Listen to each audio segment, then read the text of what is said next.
پہلے تو یہ بتائیں کہ جو گورنمنٹ ہے وہ کروانا چاہ بھی رہی ہے یا نہیں؟ جی بالکل،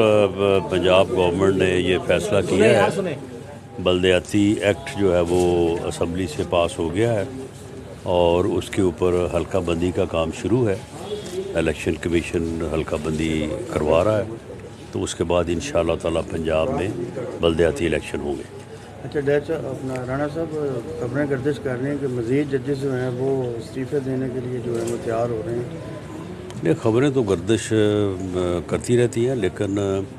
اگر کسی نے اس بنیاد پہ استعفیٰ دینا تھا 27ویں ترمیم سے متاثر ہو کے، تو وہ پھر اسی دن آ جانا چاہیے تھا جس دن 27ویں ترمیم جو ہے وہ پاس ہوئی ہے۔ لیکن 27ویں ترمیم پاس کرنا، آئین کو امینڈ کرنا یا اس میں ترمیم کرنا، یہ پارلیمنٹ کا حق ہے، اور ان تمام ججز نے آئین کے تحفظ کی قسم کھائی ہوئی ہے۔ تو ایک جج کو یہ زیب نہیں دیتا کہ وہ اس قسم کے سیاسی احتجاج میں خود کو جو ہے وہ ملوث کرے۔ تو جن لوگوں نے استعفے دیے ہیں ان کے بھی جو ہے وہ ذاتی اور سیاسی مقاصد تھے۔ ایک جج کے لیے یہ مناسب نہیں ہے کہ وہ ایک جج کے منصب پہ بیٹھ کے جو ہے وہ سیاسی احتجاج کرے اور استعفے کے ساتھ ایسا بیان اٹیچ کرے جس کا ایک ایک لفظ جو ہے وہ بغض پہ، اناد پہ اور سیاست پہ مبنی ہو۔ ران صاحب، کیا ایسا نہیں ہو سکتا کہ جیسے استعفے ہیں، جیسے ایک لا پاس کیا ہے، ترمیم پاس ہوئی ہے، تو آپ جن لوگوں سیاسی بنیاد پہ استعفے دیے ہیں تو ان کو جو بات ملنی ہے وہ مراد جو ہے وہ ان کے ختم کر دی جائے؟ دیکھیں، ایک سوچ یہ ہے، لیکن میرا خیال ہے کہ اس کے اوپر جو ہے وہ ایک بڑے تحمل اور جو ہے وہ ایک ایسے انداز میں فیصلہ ہونا چاہیے، اور وہ فیصلہ جو ہے وہ جوڈیشل کمیشن ہی کرے۔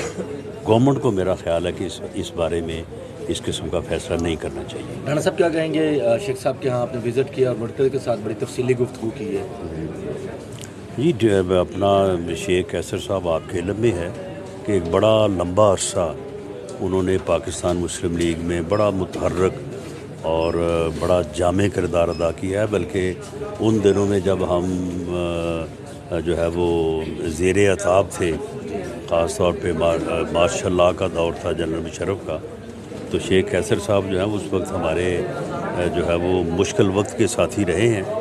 بعد میں بدقسمتی سے پارٹیوں میں ہو جاتا ہے کہ اختلافات ہو جاتے ہیں، لیکن ان کی وہ یادیں، ان کا وہ تعلق جو ہے وہ آج بھی ہمارے لیے بڑا باعث عزت ہے اور ہمیں ان کی قدر ہے۔ تو میں اب یہاں پہ آج اس کانفرنس میں شرکت کے لیے حاضر ہوا تھا، تو ان سے ملاقات ہوئی، تو ان کا یہ خواہش تھی کہ میں یہاں پہ چند منٹ رکوں، تو میں نے ان کی خواہش کا احترام کرتے ہوئے یہاں پہ میں رانا صاحب، آپ نے ایک بیان میں کہا تھا کہ جلد جو ہے حکومت 28ویں ترمیم بھی لا رہی ہے، تو کب تک؟ جی، 28ویں ترمیم جو ہے، جو عوامی ایشوز ہیں، جس میں لوکل باڈیز کا ایشو ہے، جس میں پاپولیشن کا ایشو ہے، جس میں NFC کا ایشو ہے، جس میں ہیلتھ ریلیٹڈ ایشوز ہیں، جس میں صوبوں اور مرکز کے درمیان عصر حاضر کے تقاضوں کے مطابق جو ہے ایک دوبارہ سے جائزہ لینے کی ضرورت ہے کہ کس طرح سے بہتر انداز سے عوام کے مسائل کو حل کیا جا سکتا ہے۔ تو اس کے اوپر بحث جاری ہے، اور اس بحث کے نتیجے میں اگر کوئی کنسنسس ہوتا ہے تو کنسنسس کے بعد جو ہے وہ 28ویں ترمیم لائی جا سکتی ہے۔ اچھا، کیا رانا صاحب حکومت جو ہے وہ صحافیوں کے لیے جو ہے کوئی صحافی کالونیاں جو کہ اس قسم کا پروگرام کا ارادہ رکھتی ہے؟ دیکھیں، وہ سپریم کورٹ کا فیصلہ ہے کہ اسٹیٹ لینڈ جو ہے وہ اب آپ قیمتاً کسی کو دے سکتے ہیں، کسی کو جو ہے نا وہ اس طرح سے نہیں دے سکتے جس طرح سے پہلے لوگوں کو جو ہے وہ سرکاری زمینیں الاٹ کی جاتی تھیں۔ تو صحافی بھائی بھی جو ہے وہ اپنی ایسوسیشن بنائیں،